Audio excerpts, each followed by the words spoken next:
La mitzvah de se saouler à Purim, on l'a fait uniquement si on se saoule avec du vin. Celui qui va se saouler avec autre chose, du whisky, du harak ou quoi que ce soit, si ce n'est pas du vin, il a fait aucune mitzvah.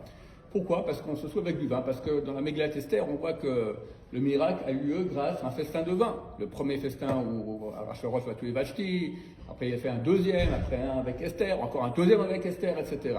Vu que là-bas il y a des festins de vin sans cesse, donc on se saoule avec du vin.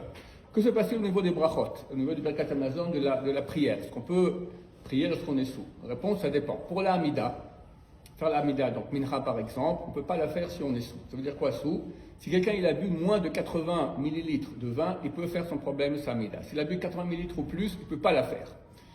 Bedi Avad, a posteriori, s'il a fait, il n'est pas à un niveau de soulerie où il pouvait s'il peut parler devant un roi sans bégayer au milieu, sans rigoler au milieu, a priori, comme je dis, il ne peut pas faire l'amida parce qu'il est sous, mais s'il l'a fait, c'est valable Bedi Avad. Ou si par exemple il voit que le temps de la prière va passer, ou il va rater le minyan, même s'il est sous, mais il peut parler devant un roi normalement, il peut faire sa amida.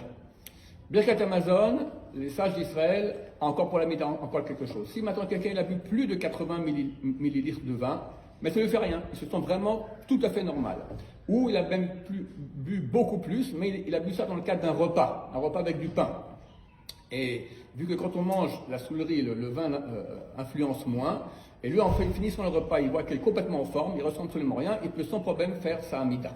Pour Birkat Hamazon, les sages d'Israël ont été plus laxistes.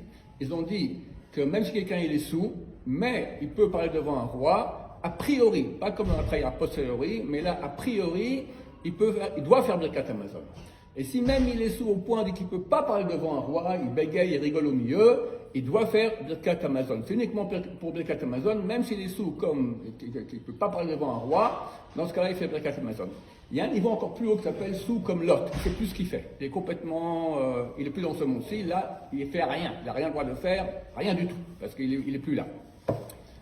Pour le reste des brachot, à la Myria, Bora Nefashot, chez Akol Milvaro, à Shariatzar, tout cela, s'il est sous, mais pas au point de ne pas pouvoir parler devant un roi, alors il fait les brachot. S'il est sous au niveau, il ne peut plus parler devant un roi, contrairement à Birkat Hamazon, on dit qu'il doit quand même faire la bracha, là il n'a pas le droit de faire la bracha.